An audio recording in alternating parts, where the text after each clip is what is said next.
Survey of India आधा काम और चौपट कर दिया। सर्वे ऑफ इंडिया ने जब खुदाई किया तो कहा कि नीचे कोई दूसरे चीज का नींव नहीं मिला है।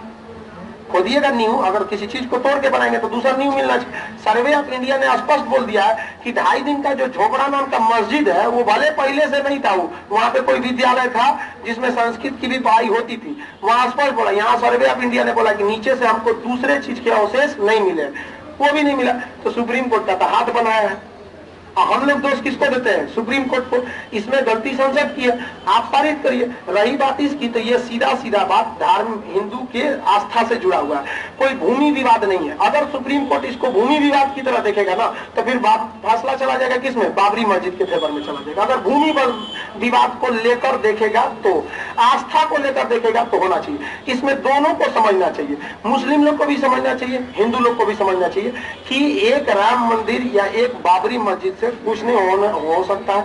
अगर हिंदुस्तान के अंदर एक राम जी का मंदिर भी बन जाता है तो कोई मुसलमान लोग का धर्म नहीं चौपट हो जाएगा। या फिर अगर वहां पर थोड़ा सा 80% में राम मंदिर बन जाता है, 20% में बाबरी मस्जिद भी बन जाता है, तो ऐसा नहीं है कि राम जी का पावर छोटा हो जाएगा। लेकिन समस्या क्या है कि न यहाँ हिंदू एडजस्ट करना चाहता है, न यहाँ मुस्लिम एडजस्ट करना चाहता है। और इसमें लड़ वो रहे हैं जिनको न नमाज पढ़ने से मतलब है, न पूजा करने से मतलब है, लड़ वही रहे। सो लड़ा रहा है नेता।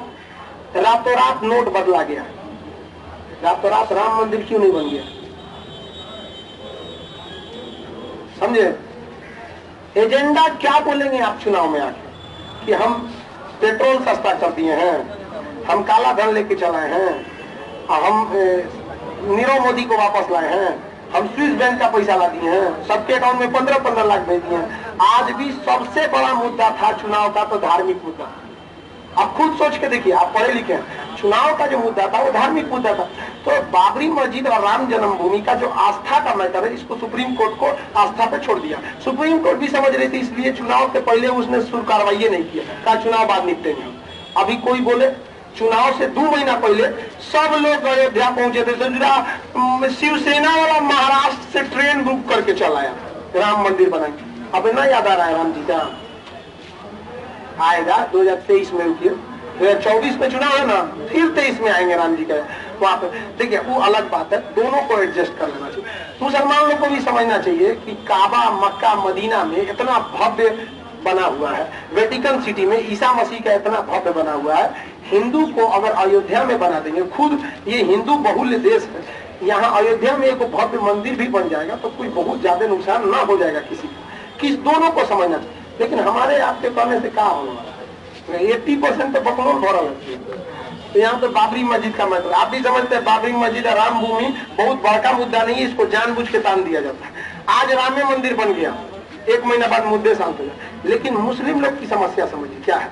मुस्लिम पर्सनल लॉ बोर्ड की बैठक में हम खुद गए थे, जो बैठक होती है ना, हम खुद गए थे ताकि हम भी अपना ये प्रस्ताव रख सके। उन्होंने क्या कहा था कि हम आज भी तैयार हैं बाबरी मस्जिद की जगह राम जन्मभूमि बनाने के लिए, और हम अलग से मस्जिद बना देंगे, लेकिन हमको लिखित दिया जाए कि इसके बाद फिर किसी मस्जिद पर ऐसा मामला नहीं होगा।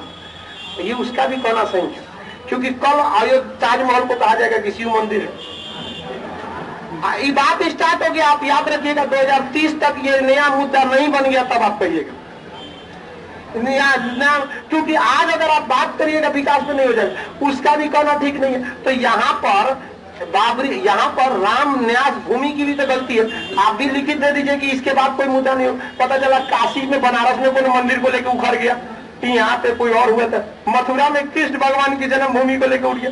तो ये हिंदुस्तान में लड़ते रहेंगे लोग। इसलिए उसका कहना है कि हम यही में इतना ना उलझा देंगे, इतना ना उलझा देंगे कि दूसरे के लिए मौके नहीं मिले। अब क्योंकि जब राम मंदिर तोड़ी गई थी तो उस समय आप लोग छोटे होंगे, बाबरी मस्जिद 1992 में पता नहीं हो भी करेंगे कि नहीं होंगे, नहीं होंगे लोग। उस समय का नारा क्या था?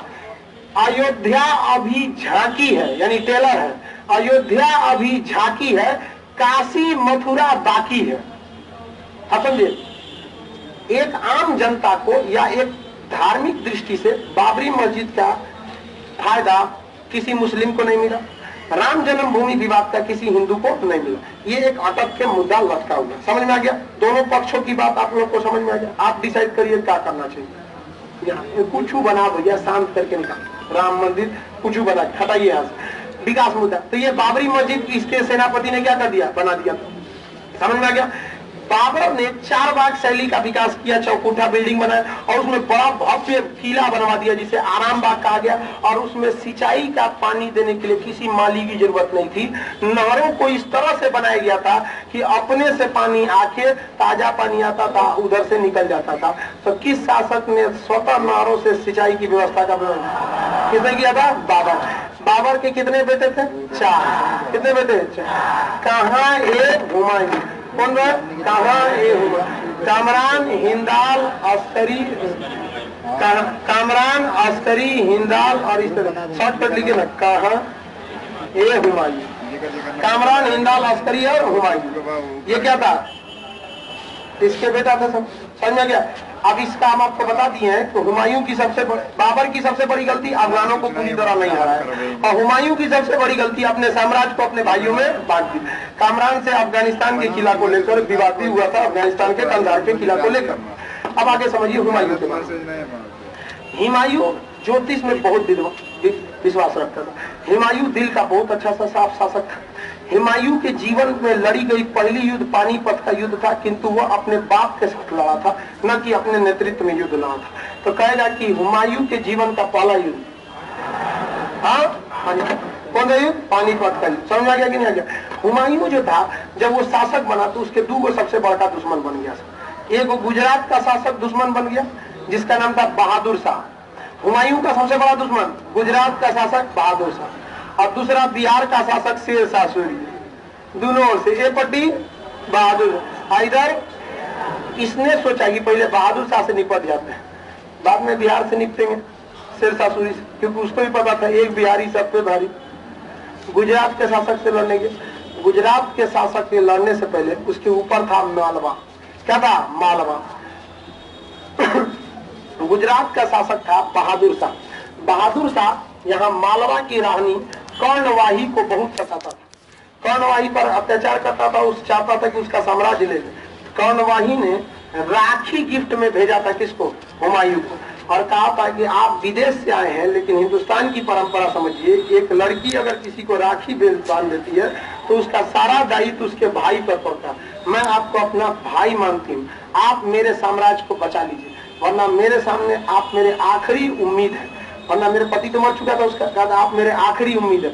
और कहा भी जाता है कि उस व्यक्ति की आखिरी उम्मीद को कभी मत, उस व्यक्ति की उम्मीद को कभी मत तोड़िएगा जो आपको अपना आखिरी उम्मीद समझता है, फिर उसके बाद कुछ नहीं बचेगा। हुमायूं एकदम इमोशनल हो गया, कहा कि कोई बात नहीं बहन, हमारे है एकदम, सेना लेके चल दिया यार। अच्छा लगता है हुमायूं, सेना लेके चल दिया और कहां पर? गुजरात का शासक बहादुर शाह। उससे पहले उसका युद्ध हो गया मालवा से। किससे हो गया? मालवा, क्योंकि गुजरात और मालवा दोस्त थे सब। ये मालवा वाला किससे हमला कर दिया? हुमायूं से, जिस वजह से हुमायूं की सेना को पहुंचने में देर हो गया। तब तक कर्णवाही अपने शरीर में आग लगा चुकी थी और वहां की राजपूत महिलाएं जौहर करके जल चुकी थी। हुमायूं आया, देखा तो इसको बहुत अफसोस हुआ, और उस समय बेचारा वो क्या हुआ, राख बचा हुआ था, राख उठाकर उसने कसम खाया कि तूने मुझे भाई माना था, मैं एक को नहीं छोड़ूंगा। बर्बाद कर दिया गुजरात के हर एक शासक को, किसी को नहीं छोड़ा, बहादुर शाह के साम्राज्य तक को बर्बाद कर दिया। और हुमायूं ने लिखा है कि मेरे साम्राज्य, मेरे राजा बनने के बाद मेरा पहला आंसू केवल और केवल गुजरात को न हरा सकने या देर से पहुंचने के कारण गिरा था, मैं कर्णवाही को नहीं बचा सका। तो बताइए, क्वेश्चन पूछेगा कौन सा शासक था जो राखी का त्योहार मनाता था? हुमायूं। कौन सा शासक था जो होली का त्योहार मनाता था? मोहम्मद बिन तुगलक। याद है? मोहम्मद बिन तुगलक, सारा याद रखिएगा। मोहम्मद बिन तुगलक फगुआ का त्योहार मनाता था, पढ़ा चुके आपको। राखी का त्योहार किसने मनाया? हुमायूं। थोड़ा सा लेट हो गया, अगर मालवा नहीं रहता ना तो पहुंच गया रहता किसके तक? बहादुर शाह तक। समझ में आ गया कि नहीं आ गया? अब इस हुमायूं का काम था किसको निपटाना? शेर शाह सूरी। शेर शाह सूरी को निपटा देना इतना तो आसान नहीं है, तो ये सजुरा बिहारी है कि नहीं? तो ये सोचा ना कि अगर हमको हराने से पहले किसी भी आदमी को, जैसे छतुआ है, इसको हमको हराना है तो इसके मित्रों को पहले हरा देते हैं, ये अकेले पड़ जाएगा, इसको हरा देगा आदमी। यहाँ तो भी छोटुआ है, ये कितना छोटा अरे छोटुआ दिखने में छोटे, बहुत बदमाश है कि नहीं? यहाँ पे चलिए ध्यान दीजिए। तो इसने सोचा कि बिहार के बगल में क्या है, बंगाल, बिहार के बगल में क्या है, बंगाल है। इसने सोचा हुमायूं क्यों ना पहले हम किसको हमला कर दे, दिल्ली से तो गुजरात निपटाइए दिए है, पहले बंगाल निपटा देते हैं। अब बंगाल को हराना बहुत बड़ा काम नहीं है, बंगाली लोग मार धार में नहीं रहते हैं, उन लोग का बंगाली का काम थोड़े मछली खाएगा, अचार खाएगा, युद्ध थोड़े लड़ता है। बंगाल में जाएगी नहीं, 20 किस्म का अचार रख ले रहता है, कटहल का अचार, हड्डी का अचार, कौन जी का अचार रख ले, मछली का अचार बने ले रखना है, सब चीज का। इसने सोचा बंगाल पर आक्रमण कर देते हैं, कोई बंगाली होगा तो घुसियारा होगा, कोई है बंगाली एक तो बंगाल आक्रमण किया। अब बंगाल आक्रमण के बाद वहां से जीत कर बंगाल को लौटा, तो बंगाल का नाम रखा था जनताबाद। क्या नाम रखा है, जनताबाद। बहुत बड़ा खच्चर था हुमायूं, लफुआगिरी में तो एक नंबर हुमायूं। अब बंगाल का नाम क्या रख दिया, जनताबाद। ये समझ गया था शेरशाह सूरी कि तू लौटेगा सोचूंगा तो बिहारे होके बंगाल गया, जाने वक्त नहीं भेजा, कहा कि अभी तो जाने वक्त एकदम तरना के जा रहा है, वहां जाएगा तो कुछ सेना मरेबे करेगी, अब थक के आएगा तो कचर देंगे इधर। आया लौट के तो बिहार पार कर रहा था, तो इसका तो सासाराम का एरिया था शेरशाह सूरी का, सासाराम बक्सर वाला, और वहां पे तो बिहार खत्म हो जाता है। तो वहीं पर थी गंगा नदी, और वहां चुनार का एक किला है, चुनार के किला के पास घेर लिया शेरशाह सूरी, किसको, हुमायूं। तो हुमायूं का अजीब बकलवा हमको घेर रहा है। शेरशाह सूरी के पास सेना बहुत कम थी, तो हुमायूं को शेरशाह सूरी यह विश्वास दिलाना चाहता था कि आपकी सेना बहुत बड़ी है और मेरी सेना बहुत छोटी है। यही विश्वास में फंस गया हुमायूं। हुमायूं ने अपना कैंप लगा दिया चुनार के किला के किनारे, और उस चुनार के किला में जहाँ कैंप लगाया था वहाँ साफ सफाई का काम पहले से शेरशाह सूरी करवाया था। उसको पता था कि बाढ़ का पानी यहाँ भयानक आता है, और ये तो बकलोलवा दिल्ली से आया था, बिहार का बाढ़ देख लेना था, बिहार के बाढ़ में हाथी रह जाती है। इस हुमायूं कौन सी आराम से तंबू डाल दिया चुनार के किला के किनारे 1539 ईस्वी में, 1539 चुनार के पास यहाँ पे किला में डाल दिया। और जब रात में बाढ़ का पानी खुला तो पूरा कैंप में इतना बाढ़ आ गया भयानक, समझे में नहीं आ रहा भागे कौन किधर, और इसमें हमला कर दिया शेरशाह सूरी रात को 2:30 बजे। सब सुतल है जो है, धाए धाए माँ धाधर हमला कर दिया। हुमायूं को हल्ला हुआ है, महाराज भागिए भागिए कहीं कूद जाइए। हुमायूं घोड़ा लेकर कूद गया, और वो बकलवा गंगा नदी में कूद गया। बेचारा घोड़ा तो इतने दह गया, पानी उन्हीं पी लिया, तो हुमायूं बेहोशी की हालत में था एकदम, अब तब मरने वाला था। तो बोला जाता है जिस आंधी में लोग का छप्पर उड़ जाता है, बिहारी उसमें अपना गमछा सुखाता है। बाढ़ में जिसमें हुमायूं की सेना दह गई, उसमें एगो बिहारी मछली मार रहा था रतिया को,